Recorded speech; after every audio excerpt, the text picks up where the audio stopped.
Greetings, future fossils. Since this episode is all about our need for narrative and our willingness to fight over the narrative, I thought I would string a little narrative together for you that's become kind of evident over the last few months of hosting this show. The first episode in March, 138 with Tanya Harrison, she and I asked a question about the solidarity that humankind felt at the moon landing and what it might take for us to achieve that kind of solidarity as a species again. And, neither of us thought it would be a pandemic, but by episode 139, I was trying to stitch together a narrative for how the inevitable decay of the social graph that occurs at a moment like this is bound to open up a rift through which we can see and grasp creative opportunity and then, come together as something better. But then by 140, Eric Davis was quick to remind me that this is a moment where everyone is having those sort of opportunistic entrepreneurial thoughts about what to project through the new gaps in the weave of our collective understanding. And by 141, Nora Bateson was reminding me that those gaps are actually quite large and were quite large even before this, and that there's no way that we can ever entirely paper over this situation or model it in its completeness. So it was really great for Alex Shakar to step in on episode 142 and show us through an exploration of his fiction how the strange new times that we live in call for a kind of multi-perspectivalism in which we acknowledge the limitations of our models, but we see past the irony of everything's context-dependent validity and into, some deeper and more universal truths, which is what we got to celebrate in 143 with Sanjay Rawal on endurance running as an integral yoga and, how you can stand and move in the world after being able to live in the paradox of being. So now that y'all are feeling jazzed up, it's a good time to drop this episode with Monica Long-Ross and Clayton Brown, directors of the totally surreal documentary We Believe in Dinosaurs, about a creationist amusement park in Kentucky. We had a very interesting conversation about the many roles that religion and science play in their kaleidoscopic mutual remixing here in the United States. And nowhere is that more evident in the completely insanely entropic, ever-branching and proliferating and the endless permutations of the evolution versus creationism debate. Maybe nowhere is it more evident than in this debate. The underlying structures of consciousness through which people interpret information, how we are able to structure knowledge, and consequently, how we make it under conditions of radical uncertainty.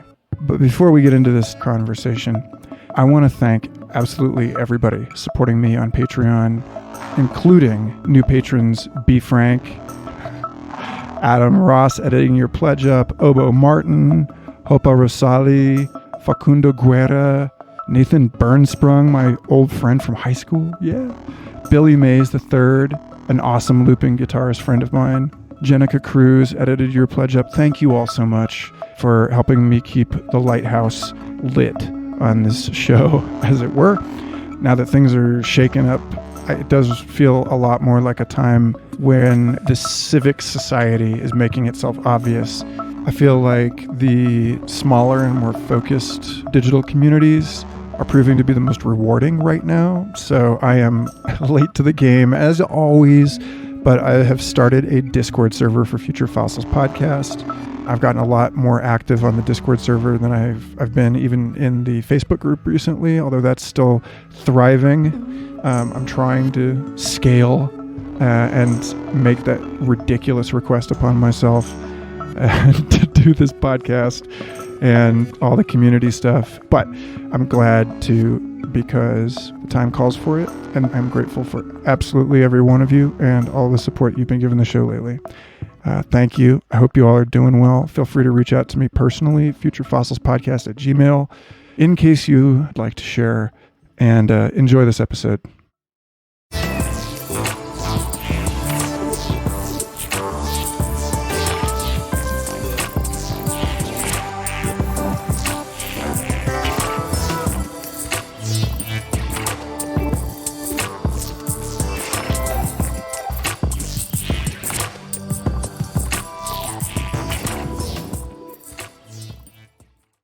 All right. Well, let's get going then.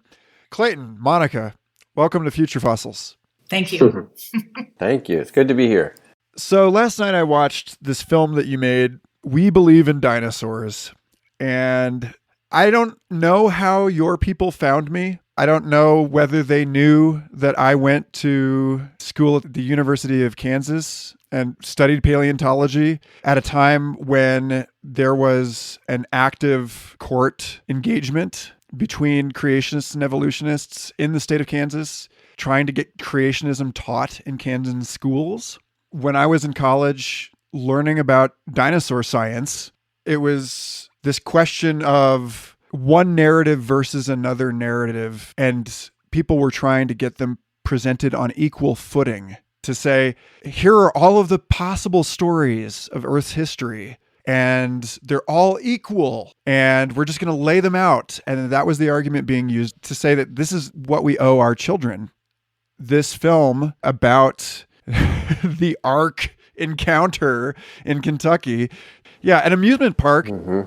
When I was a child, actually, my father helped open Universal Studios Florida.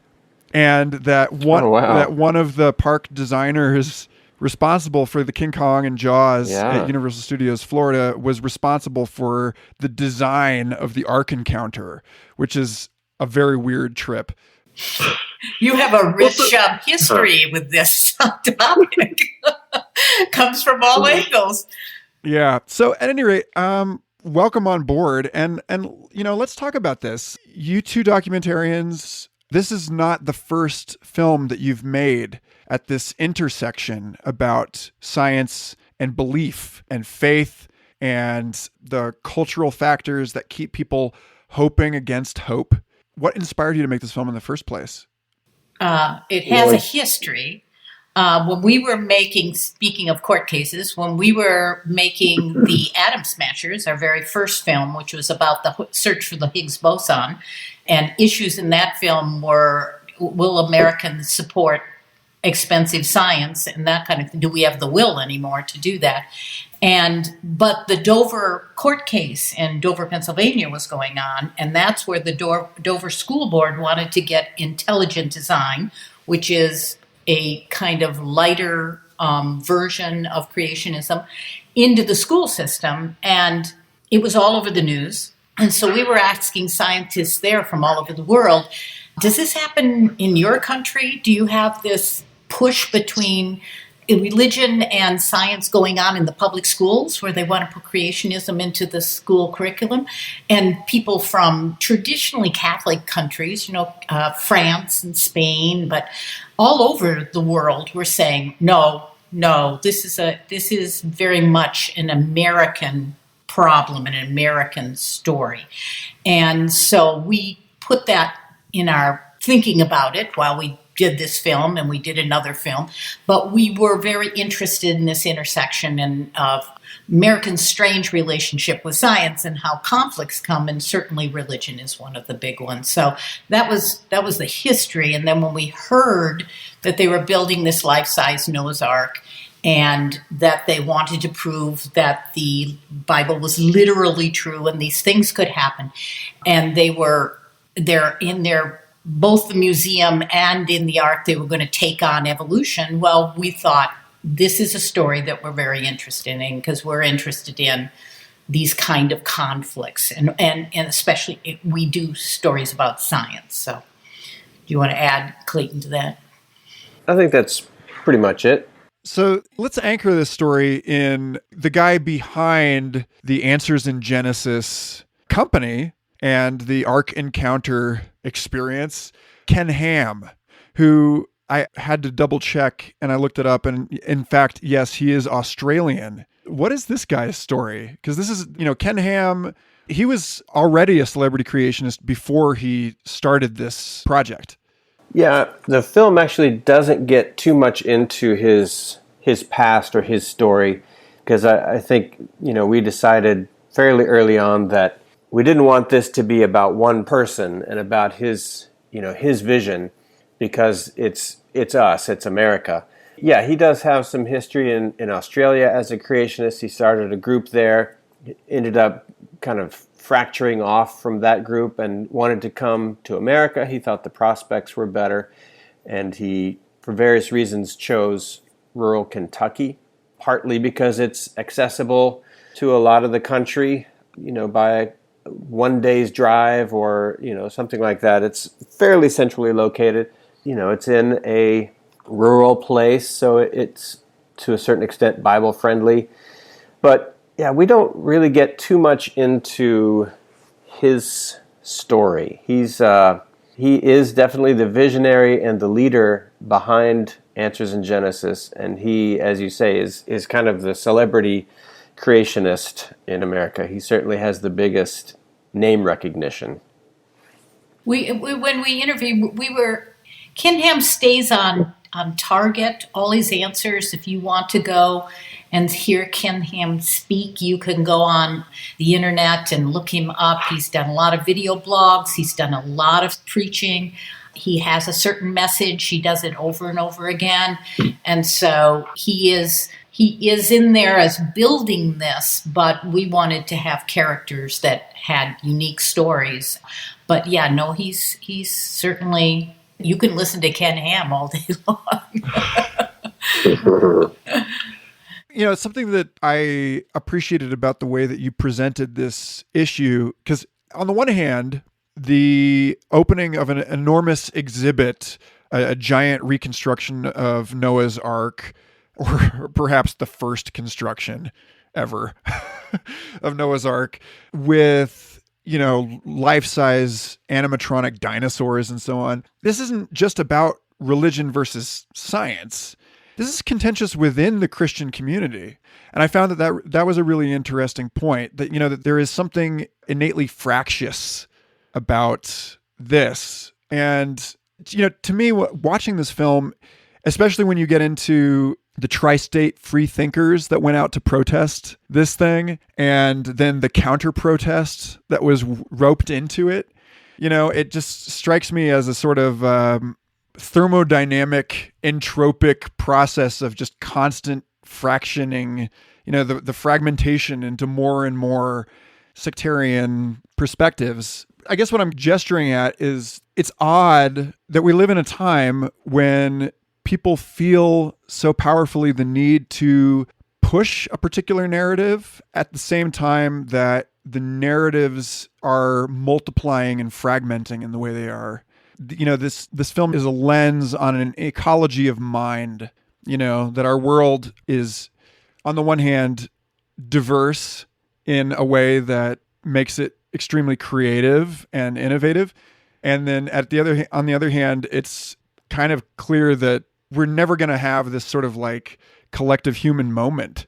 It's impossible to imagine a planet scale solidarity of human beings amidst this kind of thing. It does echo our political, what's happening with bubbles and people being in their own particular bubble. But another thing that I thought of, another thing that was at the protest, was there was a woman who was taping it on her phone, who was raised as a creationist. Her father's still a creationist. She's broken away from creationism, and she was thinking of making a documentary, and she'd come there, and I asked her what she thought she was capturing in the protest, and she says, all this emotion around, I'm trying to get that in my own life, that my father and I argue about this, and then these other people are arguing about this.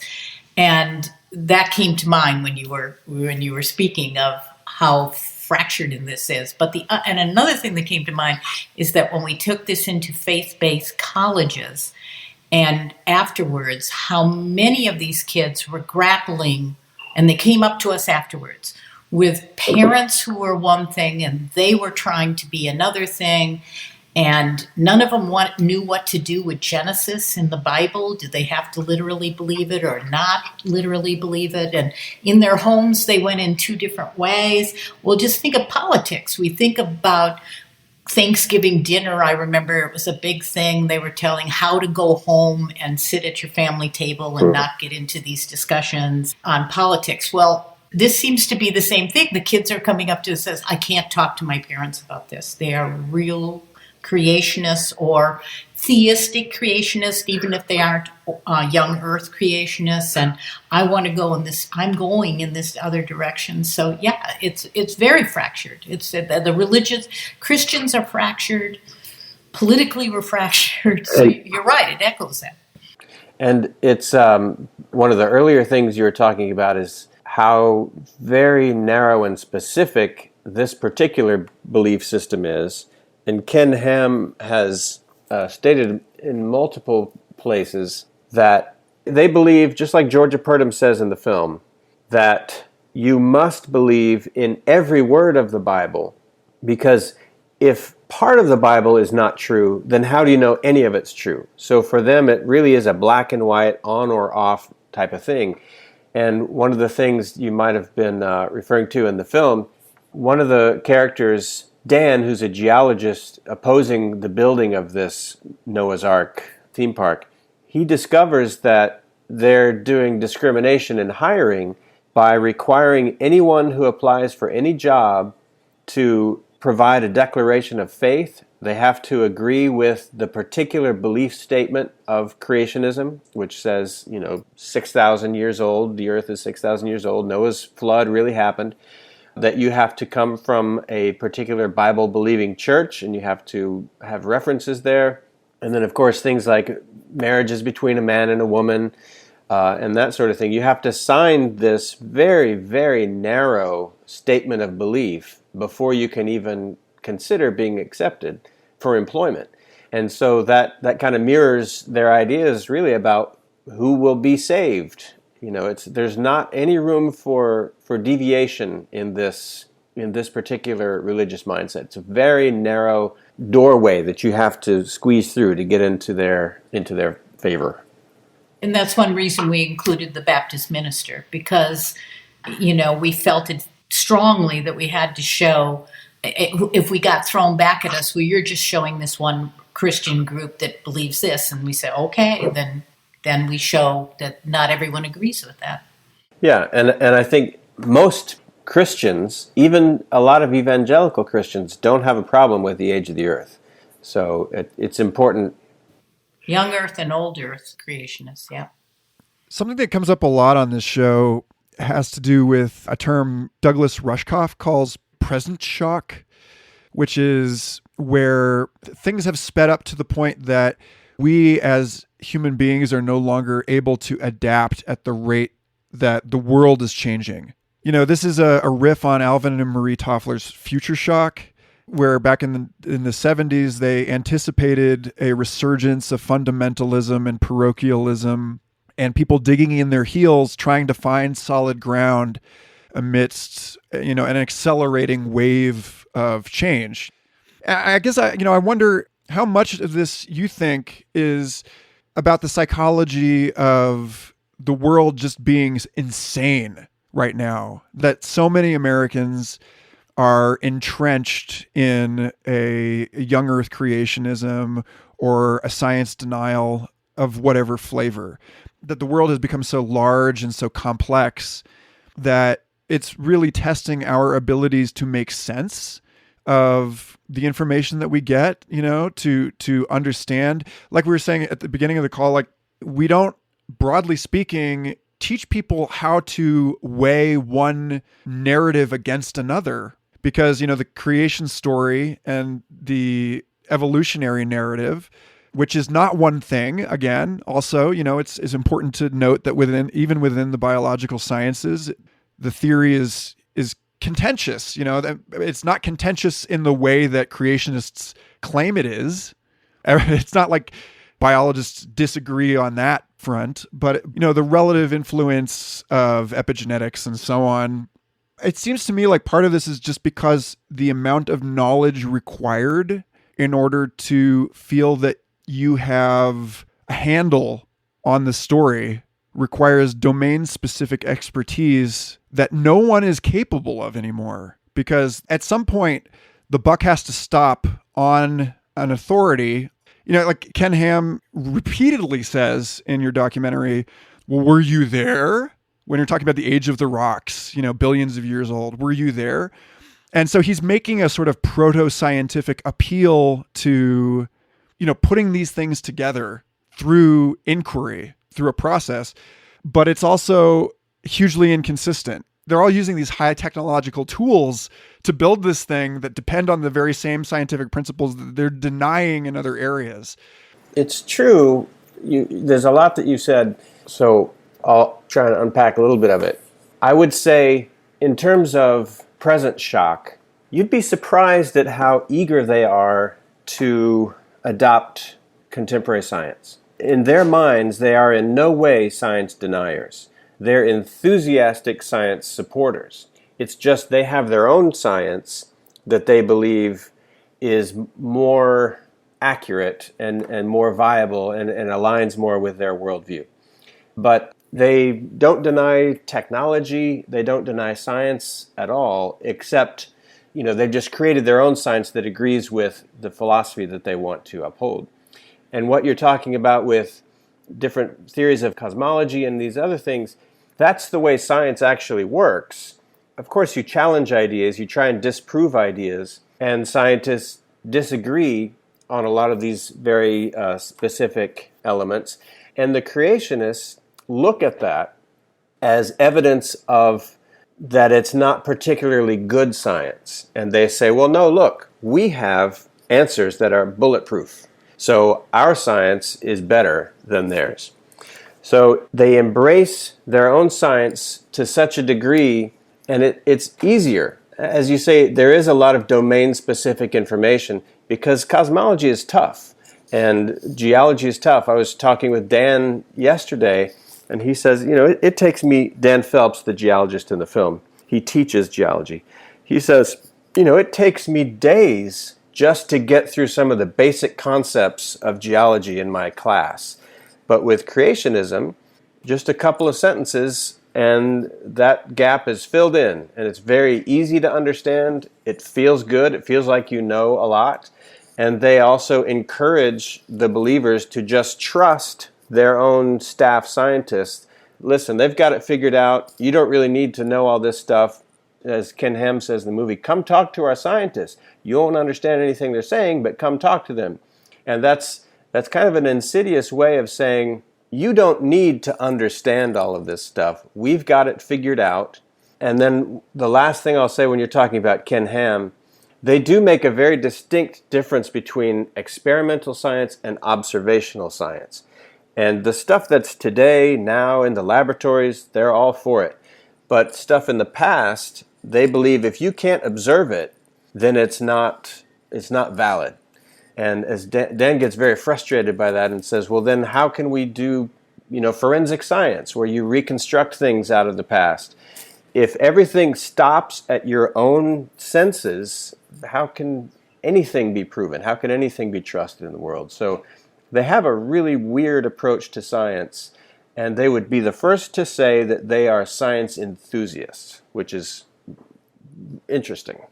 However, addressing another thing, because what you were asking is very layered, they are afraid, and that this comes out of a great deal of fear.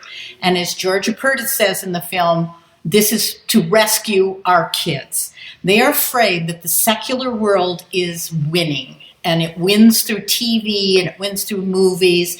And yes, they're afraid of homosexuality and abortion and losing their children to a world that is sexualizes children.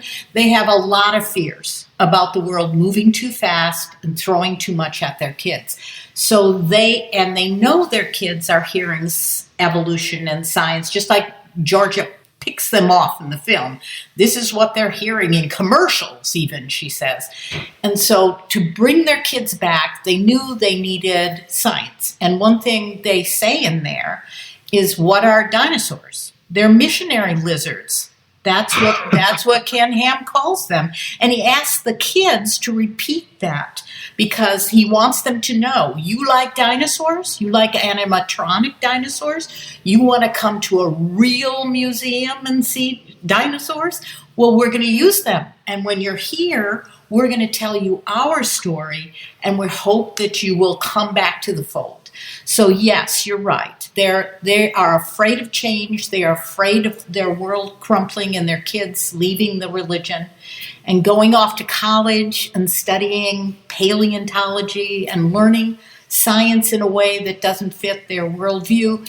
And so I would say it was quite obvious that fear was motivating a lot of what they do.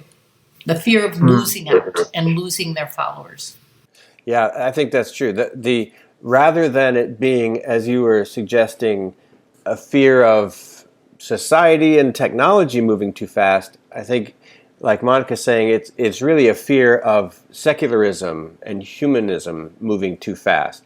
And there's a scene in the film where Patrick Marsh, the lead designer of the Ark encounter, we're asking him about the Ark. It's being built in the background as he's talking to us. And he says, when I was a kid, everybody went to church, everybody was married, and nowadays, there's just rampant sex out of wedlock. So that's as Monica says, that's where the fear comes from. Not with technology and science, it's the morality that's changing too fast. Yeah. I mean, there's also, having grown up in Orlando, where there is an enormous biblical amusement park, along with Walt Disney and Universal Studios, etc. I think it wasn't until I was an adult that I realized how perverse this phenomenon is. The idea of the experience design and the communication of a worldview through immersion in some sort of massive technological spectacle. I don't think per se that Universal and Disney realize that that's what they're doing. I mean, William Irwin Thompson, the former MIT historian, has talked about Epcot being a sort the performance of a particular worldview, an effort to sort of promulgate that in the world. I mean, one of the things that impressed me about this project was the craftsmanship is actually exemplary. I actually kind of want to go see this thing in person now after watching your film. It's amazing that we can decouple a careful study of anatomy, an understanding of 3D anatomical scanning, the ability to sculpt and to construct and to build these intricate, amazing tableaus in which you put people. And it seems very obviously, in the case of the Ark encounter, it seems obviously didactic and intentional, that they're trying to communicate a particular view. But I mean, do they think they're going to win? They're going to convert people with this thing? Or, I mean, I'm trying to wrap my head around this. Is it simply the idea that maybe if we catch people at a vulnerable moment, that the intensity of being, immersed in the experience of this enormous construction is going to change the way that people understand time and reality and the origins of this planet? I can go first, Monica, and then you. Or do you want to go first? We were both there, but go ahead. Two things. They absolutely do believe what they have to say can convince people. They are that confident in their science and the depth of the world they have created. And that was one thing that Monica and I learned as we spent 4 years making the film and talking, hundreds of hours. There is never a time when they don't have an answer to a question. It is so deep. They know the answer to every single question you can possibly throw at them. So they are deeply confident about the veracity of their mission. They also know, though, that as many as a third of the people that come visit are skeptics in some way, are curiosity seekers, non-believers, and they're okay with that. They don't try and keep anybody out. They want anyone to come in, even if they're the most hostile skeptics. But I think they may not believe, well, I think they do believe that the power of what they have outlined in the Ark Encounter and the Creation Museum could change the minds of scientifically minded people. I don't think that happens maybe as much as they think. But what I think does happen is people who don't really know one way or the other, who don't have a deep grounding in science and haven't thought about it all that much, would be or could be convinced by just the sheer depth, the volume of stuff and the sciencey sounding nature of it. It sounds very sciencey. It looks very sciencey. It looks just like a regular science museum. So if you don't know and haven't thought about it too much, who's to say? Well, I don't know. This sounds pretty good to me.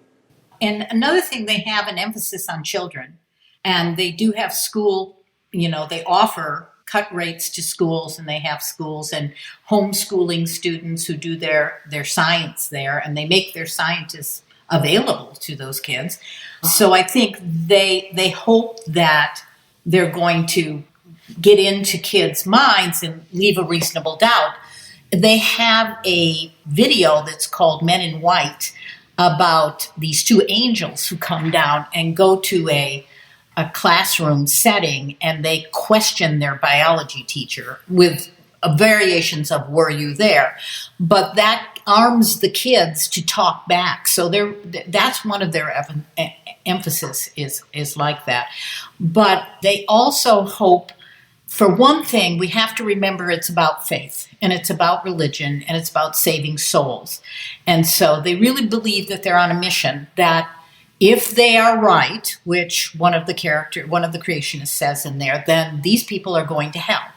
So they are actually on a mission to save us from going to hell. And I asked one of the people when we were doing an interview, I said, so you like me, and you like Clayton, and therefore you don't want us to go to hell. And the one gentleman said, well, I like to put it in a more positive way. We want you to go to heaven with me.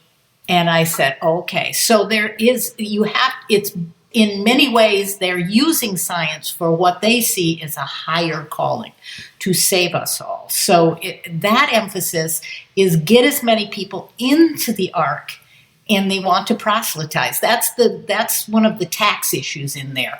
Are they there to save people and proselytize, or are they a recreational tourist attraction that should get a tax thing? And for them, they go back and forth because ultimately they want to save us. And they're doing it through science. Or are they teaching us science in order to save us? I mean, it's all the way around. So, yeah, it's complicated. I'm glad that you brought up the issue of the tax piece of this because I feel for America. When the president talks about most of the country being flyover states and so on, Kentucky was hit especially hard by the opioid crisis. And so, and it's just the sense that it's hard to remove the financial and economic dimensions from this story, and I think your documentary does a good job of showing how this was given a pass by the town because it was economically impoverished when it might not have received a pass in a more sort of a thriving, bustling system. There's a link, and I'm take this wherever you want to go with it. But, when I had probably like 75 episodes ago, I had paleontologist Steve Brusade on this show, and we were talking about how right now is the golden age of dinosaur science precisely because of, and it has always been the case that dinosaur science was supported by capitalism, and that development is what finds these fossils in the first place. Construction projects. The reason that China has become such a hotbed of dinosaur discovery in the last 20 years is because of China's economic growth. And it's impossible to separate the building of the railroads and manifest destiny and the expansion westward on the American frontier in the 19th century from the scientific discoveries of all of the charismatic dinosaur species that we're familiar with now. And so there's this Boolean knot between discovery, science, dinosaurs, history, and capital flow, and then also a faith in some sort of project. like the railroads being like I said, like a manifest destiny thing, So it seems as if dinosaurs are simply deployed as the honeypot or the mascot or something, that they're a way to marshal human attention and energy behind massive projects. One of the first things I think of is Ebenezer, which is the Allosaurus that you see in the film that was donated there. And that was found by a evangelical Christian creationist who actually said at the dedication, and he has a long past that you'll have to look up, but he said at the dedication, he said his wife and he talked about it, and that if they couldn't find a righteous place to put that skeleton, the Allosaurus, they were going to rebury it. And yeah, I know. And also, mainstream scientists are saying, that's one of the most perfect Allosaurus skeletons, and it's going to this place which will not do mainstream science and allow other scientists. They're only going to let creationist scientists who may have to sign all those waivers in order to get in there. So it's sort of lost to science. But we've heard Ken Ham say that dinosaurs are missionary lizards. So he is definitely using dinosaurs and that Allosaurus skeleton because they now say we're as good as the Smithsonian. We have an object here is just as good as the Smithsonian. And they say that several times, the Smithsonian. So they want to be, so as far as an economic hierarchy, they want to compete with higher on the food chain museums, and they want to be just as good, and that elevates creationism, and that elevates their, spiritual goals. And so as far as using dinosaurs and using which on the market, as it were, if it were donated, would be, like you say, dinosaurs are very expensive. We think of Sue at the Field Museum, very expensive. These are commodities that come for millions and millions, and you have to do fundraising and everything. Well, they got given one that on the market, other natural history museums, mainstream ones, would have died for to get that Allosaurus. So that's what I thought of when you were talking about it. Yes, these dinosaurs are commodities, and they are objects of desire, and they are being used as tools, all of that. And in that scene, Doug, who is one of the head designers, one of the lead craftsmen, who's an amazing artist.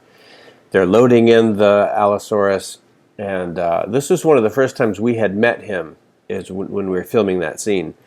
And he says something that I think we had to go back and do a little research about, but he said, people think we don't believe in dinosaurs. We believe in dinosaurs. And that's obviously where the title of the film came from. But certain evangelical sects believe that dinosaurs, because they also believe that the Bible is literally true and the earth is only 6,000 years old, that dinosaurs couldn't actually really exist. And they were placed there by the devil to tempt us, as false information.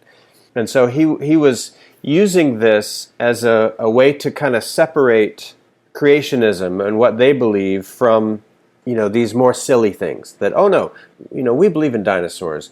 And here we have this beautiful specimen. The next sentence he says is, we believe that dinosaurs and man lived at the same time. And, we see this fossil as evidence not of millions of years, but as evidence of Noah's flood. So they definitely contextualize it in their particular worldview, but they do embrace that kind of power of the dinosaur. They just sort of repurpose it and fit it into their worldview. And the other thing is, it's interesting that he uses the term believe. We believe in dinosaurs, which we've always found an interesting word choice. That scientists accept things. Scientists don't believe in things. And so when he used that particular term, it's interesting and a lot to think about there. Anyway, I think we answered that question pretty. Yeah. That's a good question. It's a good, you who care about dinosaurs, this is about this Noah's Ark, but what led us to that title is how much dinosaurs are used as an attraction to bring people in. And I know that Dan, who's the paleontologist, he's head of the Kentucky Paleontological Society, he really regrets that. Seeing the Allosaurus in the museum is hurtful for him. Scientists go in there and say, what a loss to science. And the creationists say it's not a loss to science. It's what we have a right to it as a natural history museum. So it's really something. Yeah, the way dinosaurs are used and purposed. And I mean, they're used by natural history museums in the same way, though. I mean, I know that there are people working in the Egyptology wing. For example, I had a friend working at the Denver Museum, and everyone was always coming in to see the dinosaurs. I'm guilty of this. And being like, oh yes, the Egyptology, the gems, the body exhibit, all of this is ancillary. There is something kind of curiously, I don't think it's specific to the American psyche, but it does seem like there's a link here between the power and the ferocity and the mystery of dinosaurs that tickles the same nerve that having a clear, coherent story of our origins tickles. It's like there is something about a flood, young Earth, 6,000 year, 6-day creation story type thing that is easy. And you mentioned this earlier, the easiness of adopting the worldview, the model that is kept here. And I wonder, looking at this in terms of like a physics model of cognition and why it is that this view is so widespread here, it's just easier to believe in like a charismatic leader, like the president. Like it's easier for us to vote for somebody that's going to fix our problems than to accept the fact that federalism is complex and messy and intentionally unresolvable and is meant to be held in tension in this way. And that people want certainty and answers, and they find their answers. And that's why it's called Answers in Genesis. And that's what David says in the film. He says, I had all these gaps, but Answers in Genesis came along and filled in those gaps so that he thought he knew way more than scientists know. And think how hard science is. And like you said, it's getting more and more difficult to understand it, even with a basic chemistry background or your high school class in geology, whatever. It's difficult stuff. And so they come in and they have answers, and people can say, this is how old the earth is. This is what time dinosaurs lived. This is this. They're easy answers. And I think you're right. And you talked about this complex world and whirling about us. It's, I think, just feels better to have some answers and to have someone tell them those answers, which we've lost a lot of faith in. I mean, our producer Amy Ellison brings up how there's all this distrust in science and scientists, and I look at all these dystopian sci-fi things we have going in that. I always say, oh, here he comes, the mad scientist. We have this fear that science can turn against us, and it started with nuclear wars and bombs, and we still have that. So Answers in Genesis and religion and a founder that is absolutely positively knows what he's talking about. Again, it's fear, and it leads us in these directions. And, I think you're right. I think we want answers. And the name of the company that runs all this, the museum and the art encounter, is called Answers in Genesis. So if you're looking for answers, as David says, you go to Answers in Genesis. And in the film, we show the warehouse, which is like an Amazon warehouse. It's huge, and it has all this material in it. And they say how many tens of thousands of people use their science materials, and they do homeschooling, and they use them in their churches. And people buy these things, and then they have answers. And you are all looking for answers. It's very hard in a messy world. Look at what we're going through right now. There's a great deal of science denial and a great mistrust of science, and we're in the middle of a pandemic. So I think the film is pretty on the nose about some of these things right now, and how we fear science and how we want somebody to give us the answers, but it might be a religious person, not a science person. So, yeah. So there's another angle to this that you just brought up, which is this larger issue about trust and authority, and where do we place that trust? I work in science communication by day for the Santa Fe Institute, and we've been publishing a series of essays about this pandemic.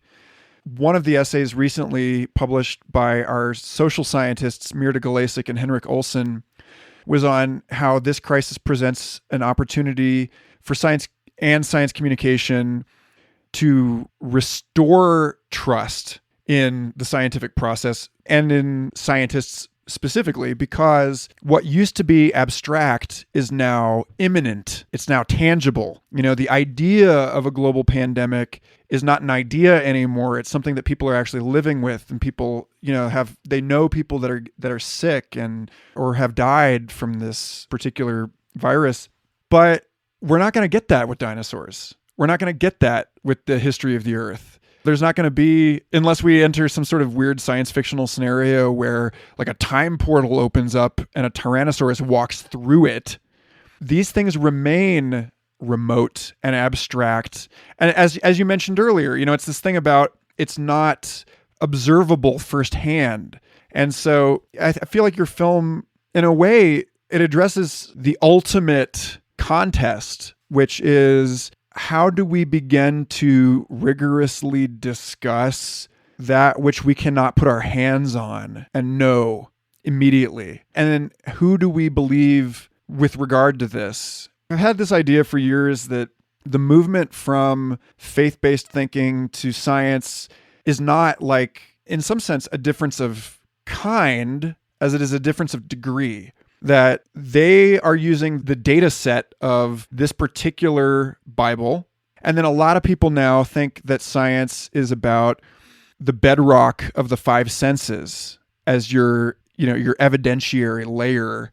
And we've already made the point that science, as it's now practiced, is several steps past that. The kinds of evidence that are accepted are far more diverse and nuanced than that which can be, just experienced firsthand. So I don't know. I'm just kind of throwing this all out there for you because it seems like what we have are, and what I saw in the film were people who, irrespective of the content of their beliefs, you saw structures where in some cases, I don't know, like, how do I put this? There are for sure a lot of people out there that regard science with the same psychological structure of fundamentalism as the young earth creationists do. There are no young earth creationists, to my knowledge, that have arrived at that belief set through a rigorous and open-ended, provisional, constantly revised, exploratory, kill your parents kind of science at its best modality. But the question of what is and is not acceptable evidence, what is and is not acceptable authority, is a very key question here. And it seems like your film is touching on something that is quintessentially American, which is the suspicion of authority that somehow also smuggles in an unquestioned authority of another kind. I wonder what your thoughts are on that. Well, yeah, I think the ultimate authority is obviously God and the Bible, and any other entity that tries to assert any other kind of authority is at best tolerated and at worst outright resisted or certainly seen suspiciously. But, I can think about David, the former creationist in our film, who was deeply, deeply invested in the scientific aspects of creationism. And I'll, just as a side note, I'll tell you, you can get as rigorously scientific as you want in terms of creationism. There's theories about all aspects of science. And so when those two authorities, say the scientific world and the Bible and God, come into conflict, What David would say is, well, I know the Bible must be right. We may not yet have figured out how the details work, but that one is always going to supersede mainstream science. We just haven't quite figured it out yet. So there's this ability to have this kind of cognitive dissonance where you might believe, well, I don't yet know why that's wrong. I can't prove why that's wrong. But if I think about it enough and we as a group put our minds to it, we can figure out why it's wrong. So I still know it's wrong, even though I don't really know that it's wrong, if that makes sense. So there is a real struggle in terms of power structure and hierarchy. But for creationism, it's very clear where the pyramid is, and it's God, the Bible, and everything kind of trickles down from there. Another thing that I was thinking of, and that's very true, and in this film, is the journey Clayton and I have taken through our films. Because the very first film we made was The Atom Smashers, and it was really esoteric science. It's high-energy physics. I didn't even take physics class in high school, I confess, and I am a storyteller. And here I had people talking about the Higgs boson. And it's interesting when you talk about how people have to take certain things on faith. I mean, when you talk to a theoretical physicist, it's like it's a different language. It might as well be Mandarin to me. And yet they're powerfully convinced and convincing that the Higgs boson exists and that they use these huge machines to find it. And other scientists there are looking for neutrinos. We got into the neutrino research and all these things. This is very difficult. It's going to be difficult for me to even explain what those things are. So, and then we went into cold fusion with our second film with the believers. And that too is a kind of science that it has a lot of faith and hope. And audience used to ask us, well, tell us, do you think that cold fusion can be a reality, which is this echoing the power of the sun in a small contraption like this on a tabletop that's cold, and so it's abundant and it's cheap and it's reliable, everything we want in energy. And I'd say, wouldn't it be great if it were true? Don't we want cold fusion to be true? And yet it breaks the laws of physics. So, it's difficult to, I don't think we're going to find cold fusion, but I can understand how we want to. And so it was another faith-based one. So this journey for Americans, for people to understand why we have super colliders, why it matters that one went to CERN and Europe and isn't in the United States, and why don't we have cold fusion? I mean, it's in SimCity, it's in our science fiction, it's in our books we read. Why can't we have cold fusion? Because it breaks the laws of physics, which they don't even really know. And so now we come to dinosaurs, and we come to faith. And of course, it really gets down to science is difficult and it's slow. We're going to have to wait for a vaccine for a year to 18 months, and people want it like science fiction tomorrow. We're set up by our culture to think that we have instant answers, and that's not how science works. And so it's very frustrating, and people go to faith and they go to belief in things, whether it's religion or it's cold fusion. They go to some place to find answers, and they want answers that they can understand. They want a president whose language they can understand, who uses $1 words instead of $2 words. And they want answers, and they want to feel in control. And science asks complex, and it's often messy, as you say. This scientist says this, and this and then they got to prove it with the scientific method. They have to actually do an experiment, and you have to wait. So I think all of that, we live in an instant answers. Why can't American ingenuity just solve this tomorrow? And then they say, well, we're going to trust the scientists. And then they say, where are the scientists? Why don't we have a vaccine tomorrow? It's, so I think all of our films, that's exactly what we're talking about. We're talking about the pressures on science, what science is, how people use science. It's a tool. evolution, the theory of evolution is a tool. And if we're going to find the next antibiotic or the next vaccine, we better have researchers who understand, accept, and can use the theory of evolution. And when we tell that to people, it's difficult. And it gets back to that answers in Genesis of wanting some kind of control and some kind of answer. So all of that came to my mind when we were talking about this. The other thing that I think is very shrewd on the part of Answers in Genesis is seen kind of at the very end of the film, over the credits, we have this little segment where they're telling their supporters about us and about the film. And one of the things that they say is, this isn't science versus religion. This isn't even science versus science. This is religion versus religion. And they make this big point of saying, sure, what we believe is religion, and this is our philosophy. They're basically embracing confirmation bias and saying, yep, this is what we believe. But then they equate all of science with a similar belief system and say, this is what they believe. This is their confirmation bias. And so they really make it a very easy thing to do to say, well, okay, then which one sounds better? Which one do you like? And that's the one you should go with. So they kind of cut the legs out from under all of science and the scientific method by just equating what science does to what they do. It's like alternative facts.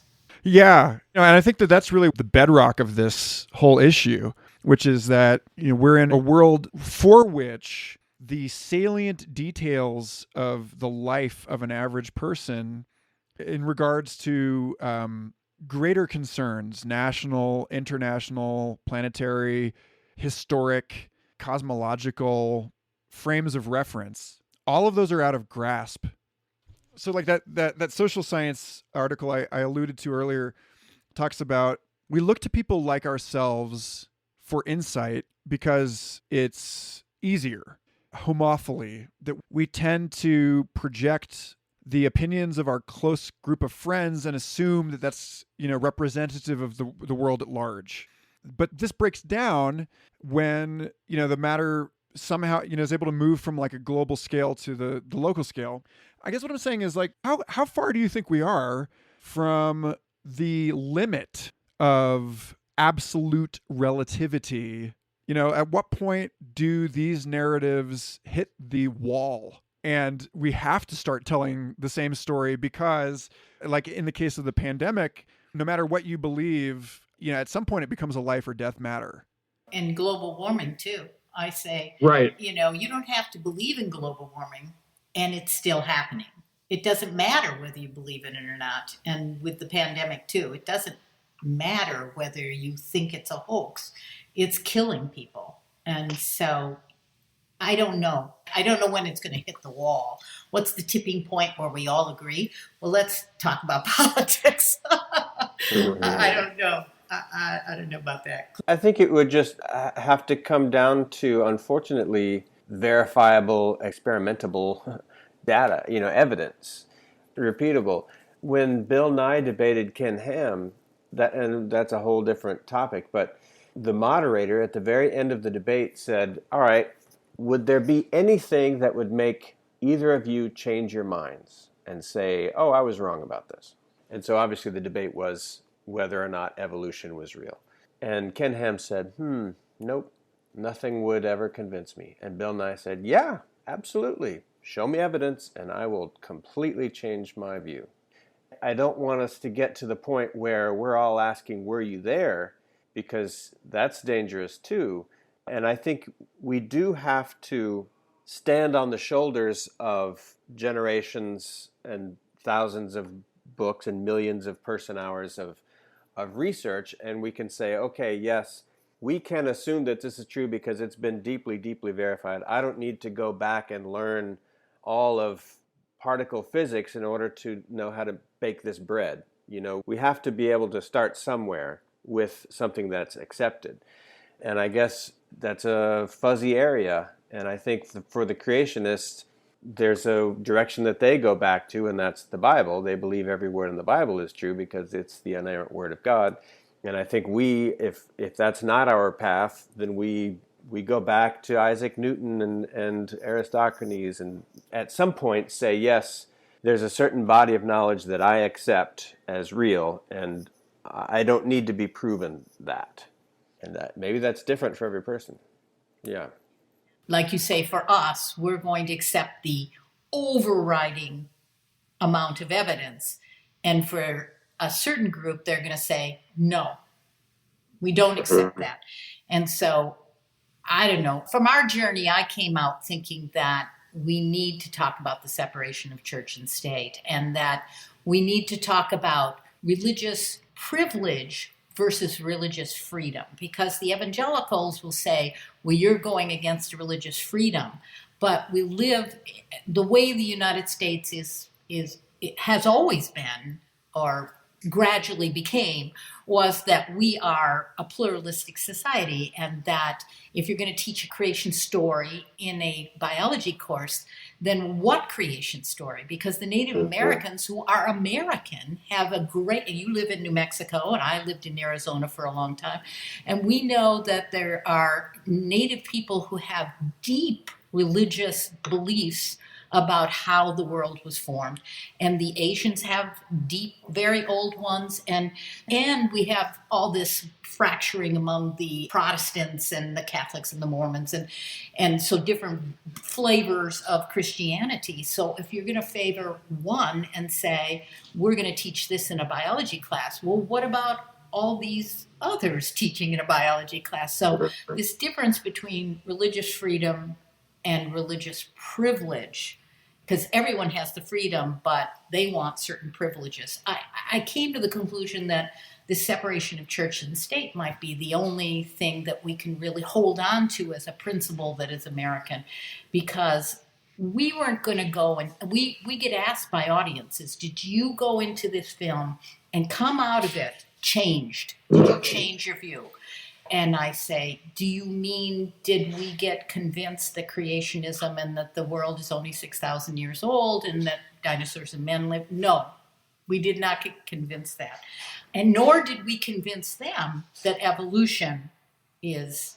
And we didn't try to do that. And we didn't try. We didn't try at all. But audiences do ask that. Yeah, I think there is a schism, and I don't know if there's a moment when we're going to come there. But if we accept each other as a pluralistic society, where I don't do the Quran, I don't do Muslim, I don't do Buddhist, I don't do. There's a lot of things. That's the only way I can see us going, is that when it comes to these kinds of things.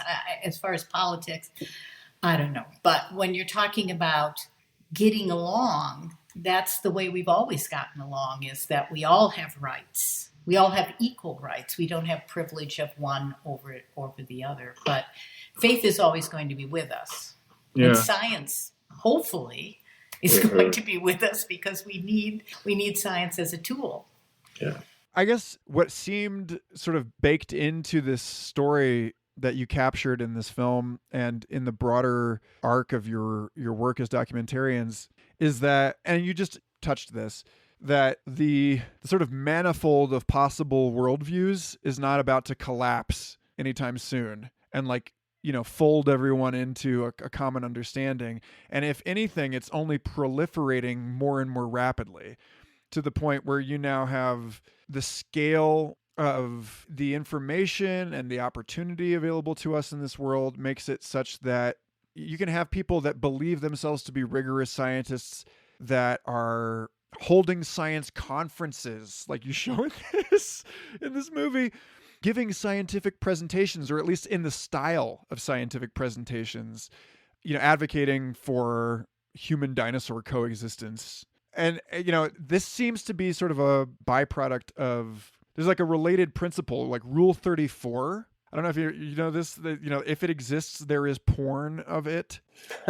It's the long tail, and it's why Amazon is so successful. There is, with edging up on 8 billion people on the planet, any imaginable combination of belief components can coexist. And we're entering this sort of recombinant flux of possible worldviews. So, looking forward, maybe church and state separation is sufficient, But then again, there's this issue where even as David Kinney at the Santa Fe Institute said in one of his pieces in that essay series I mentioned earlier, even when you are comparing one model of the pandemic against another model, the scientist has to make a value-based decision about how to communicate the range of possibility in that model so that it is translatable into an actionable policy on the behalf of a politician. That there's a valve between certainty and uncertainty that is not simply about religious beliefs. It's about every way that we try to map and understand the world and forecast events. And two people are going to come at a model with the same model with different data sets or on different days, and they're going to see different things. So, I mean, how do you see this moving forward? Like, given that you have immersed yourself for years in this turbulent fluid of belief and rigorous investigation, and the categories that we have created that in some senses seem like maybe insufficient to properly differentiate different salient aspects of our world. What is this moving forward? What is the future of knowledge construction and social coherence? I'll say one thing, that when audiences say, well, this is so depressing, is there anything we can do?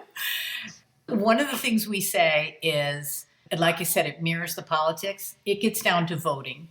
And one thing you can add, you can go to your local school board, for instance, and those kinds of elections and ask questions just like is shown in the film. He uses the word believe, which scientists do not like. It's accept, because belief is a faith thing. So do you accept the theory of evolution? Do you accept that global warming is human caused? Ask your senators, and ask your local representatives, ask your state legislature, which is very important. Ask locally, ask your school boards. Ask them science questions specifically to see where they stand on these issues, because it's going to get down to policy. You're not going to change people's beliefs overnight. You're not going to nobody, including us, none of us say that Ken Ham didn't have the right to build the Ark Encounter or the Creation Museum. We're not saying that. We're saying, this is dangerous for science. We better start paying attention because we need it, given the problems that we are facing. We really need it. So take your lections seriously, ask those questions, and go into your biology course in your high school, especially if you're a kid in biology, and say, just like Dan says in there, I had all these fossils to bring in. Say, here's my daughter Margaret. She has all these fossils to bring in, and she wants to know, you are teaching evolution in this biology class, correct? And deep time and ask some real questions there. Get involved in what the education is around science and how it is in your community. I think that's the best we can do. And I think that is the positive way to approach this, not to say, this is so depressing and there's nothing I can do about it. Because there are things that you can do about it. It is in moments of despair, I guess. It does seem as though there are so many sources of information that are instantly available. There are so many ways to isolate and reinforce your belief systems. I think we are experiencing knowledge-based entropy in a way that I can't ever imagine reversing. So it does seem as though things are going to continue to fracture and self-enforce into spinning little worlds that it's hard to, I mean, so much of this has happened in the last couple of decades where all knowledge is suspect and all knowledge has an alternate knowledge. And it is becoming difficult when you have, just take a news source like the New York Times or something else that used to be very, very trusted, and I think still is, attacked and believed by many, many people to be false and fake. And so at some point, all sources of information become suspicious and are accused of being false, and then all bets are off. And then if we really want to get depressed, true fake news is around the horizon. With these deep fakes and all kinds of stuff, it will be legitimately possible to say, well, that didn't happen. That's fake. And so soon we'll be able to just deny any evidence in front of our own eyes as being potentially fake. And let's not go down that road too far. Yeah, that's all going to be trust your gut. That's right. How it gets down, what it gets down to. So, just to wrap this, I want to wrap it on a kind of a spicy note. I'm not particularly fond of the condescension and snark of celebrity skepticist Michael Shermer, but he wrote a book, Why People Believe Weird Things, and he interviewed a bunch of scientists. We are human. It's important to remember that all of us are subject to the same cognitive biases that we see on display in this documentary, whether or not they manifest themselves in the same way. And that a lot of us harbor under-examined or sort of tolerate like a mutation that isn't sort of actively selected against. All of us have these beliefs that are possibly insane, but we don't have any way to, it's not even wrong. There's no way to actually like pry it open and investigate it, at least as far as we know. So I'm curious, have the two of you done any soul searching on this with yourselves and asked in what ways you might be embodying or enacting this kind of blind faith in your own lives? Like, what are the things that you believe that the rational scientific part of you holds in suspicion? I used to be such an optimist, and I could probably say all kinds of things about optimism, but I'm not sure I'm there right now in the midst of this pandemic. One thing I do think of is I want to say that when we were down in Kentucky, we were telling Kentucky, don't think you're alone in this. You are not alone. There are creation museums and, as you say, amusement parks and all kinds of things all over the United States. We're not pointing figures at Kentucky. This story takes place in Kentucky, but this is a whole nationwide problem. And economically, you're right. One person in Kentucky said she asked her mayor, wouldn't you have taken the Ark and Coner if it had been offered? We would have taken it in a moment. We need jobs here. So I want to say that this is not just us going to one state and saying, oh, look at this problem right here, that it is all over the United States. But personally, I'm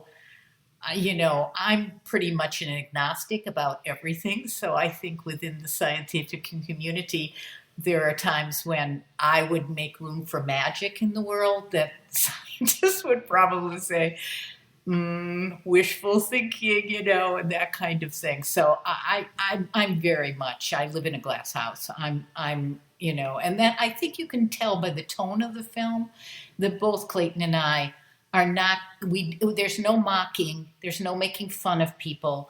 We take people for what they really believe. We sincerely, people ask us, does Ken Ham believe, or is he just in it for the money? We believe that he really believes, that we came to that conclusion. So as far as making money, that's another thing, and he may be in it for that too. But a lot of us have that kind of thing. So I think we try to keep cynicism out of there. But yeah, the only thing I can really say about myself is I live in a glass house, and I'll admit it.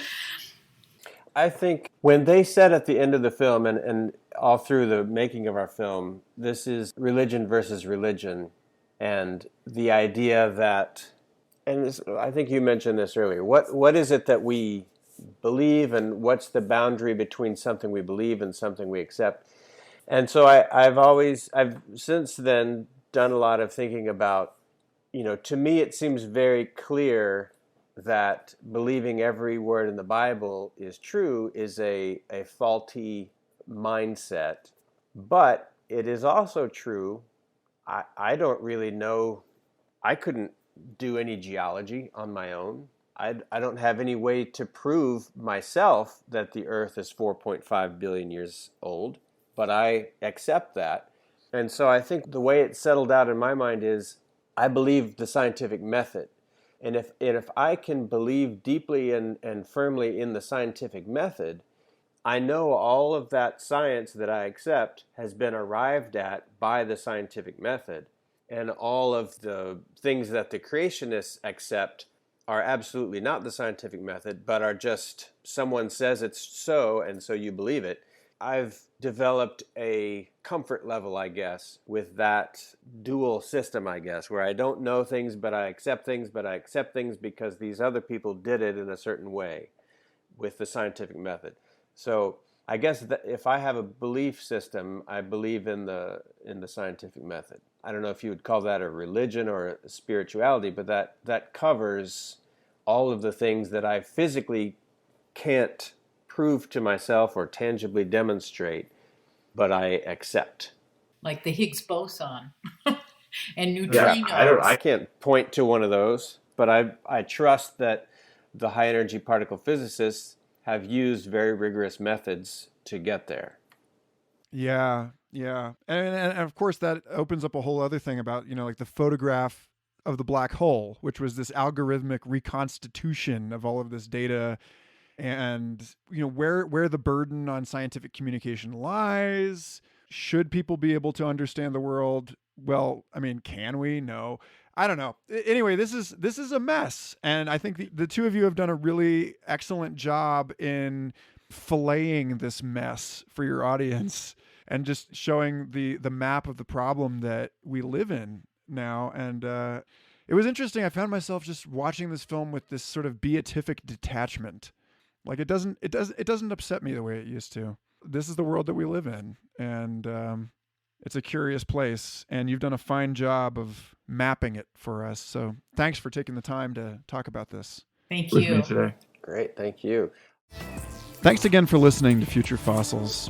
If you want to help kindle the flame of these conversations in the world, trip on over to patreon.com/Michael Garfield and become a regular supporter. Or leave a review on Apple Podcasts. Or just share with your friends. All of those things help. If you have any comments, questions, suggestions, you can reach out to me directly, futurefossilspodcast@gmail.com. Until next time.